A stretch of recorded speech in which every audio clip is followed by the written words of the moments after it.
Seperti yang kemarin saya sampaikan, sudah ada 2.000-an yang masuk, 600 lebih kita periksa. Mungkin ini di halaman berikutnya, karena diminta terbuka, ya kita terbuka Pak. Ini contohnya hasil pemeriksaan yang kita temukan. Jadi itu ada kelompok-kelompok bullying itu seperti apa. Yang satu adalah bullying secara verbal. Ini selalu kita temui hampir di seluruh pengaduan yang masuk. Ini biasanya dilakukan dalam WA group yang namanya JARCOM atau jaringan komunikasi. Jadi di para PPDS itu ada jaringan komunikasi yang terdiri dari senior dan juniornya. Dan memang kalau kita lihat bahasa-bahasanya super kasar.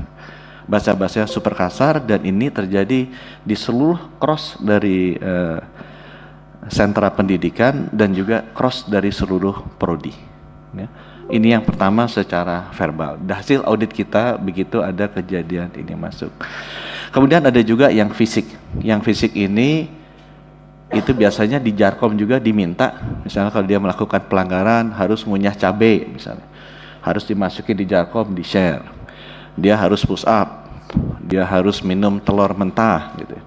Atau dia harus berdiri di tengah, berdiri selama 7 jam, 8 jam di video atau di foto. Nah ini hampir di semua pengaduan itu ada. Jadi begitu Irjen kita masuk, kita lihat jaringan komunikasinya, kita masuk ke orang-orang yang lakukan, mereka mulai membuka diri. Dan ini konsisten di semua pengaduan itu ada ya.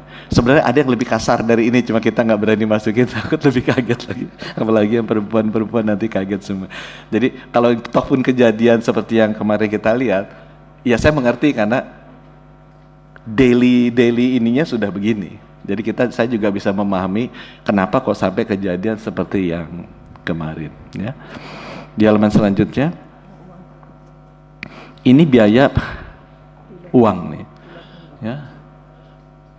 Jadi pengumpulan biaya uang untuk angkatan segala macam kegiatan tuh rutin dan ada di seluruhnya. Ya kisarannya antara puluhan juta sampai ratusan juta.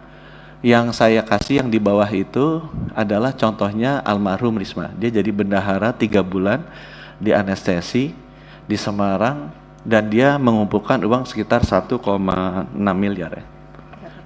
Nah, ini semua datanya yang di bawah ini diambil dari data PPATK. Jadi kita lihat ada iuran rutin setiap bulan yang ditransfer dari 10 peserta didik kepada yang bersangkutan sebagai bendahara, kemudian dari situ uangnya mengalir ke oknum-oknum tertentu. Jadi data itu ada di PPATK.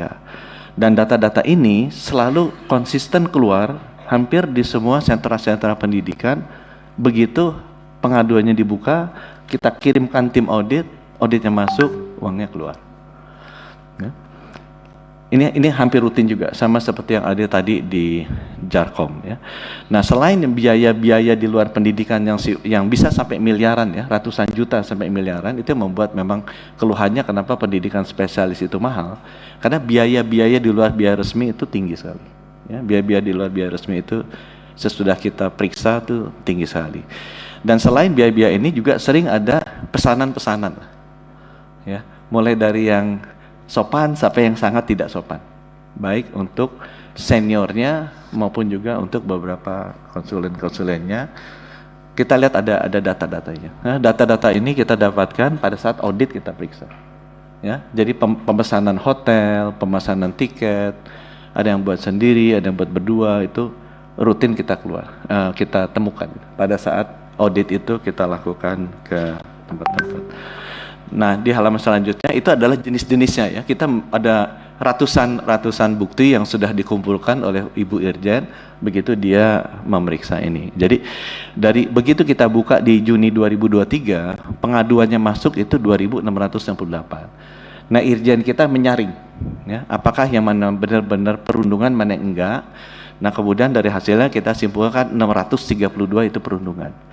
Kita bagi-bagi juga mana yang terjadi di rumah sakit milik Kementerian Kesehatan, mana yang terjadi di rumah sakit lainnya, mana yang terjadi di rumah sakit Fakultas Kedokteran, itu kita bagi ya berdasarkan laporan. Dan ini terus masuk sampai sekarang, kita masih terus masuk.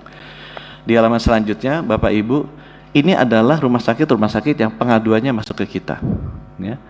Jadi yang paling tinggi di rumah sakit Kemenkes adalah Kandau, Hasan Sadikin, Ngurah, Sarjito, Cipto, Muhammad Husin, Karyadi, Adam Malik, dan M. Jamil.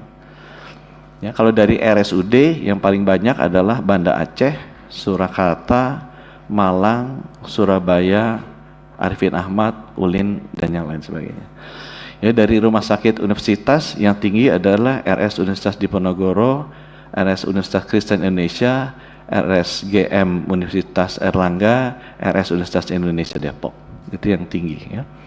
Ada beberapa swasta, kemudian juga ada fakultas kedokteran yang masuk karena merasa dibully di fakultas kedokteran. Itu adalah Hasanuddin, Syahkuala, Andalas, Erlangga, Brawijaya, Indonesia, Universitas 11 Maret, Sumatera Utara, dan Pajajaran. Ini data-data yang masuk ke pengaduannya kita dan sudah kita saring benar-benar sifatnya ada bullying.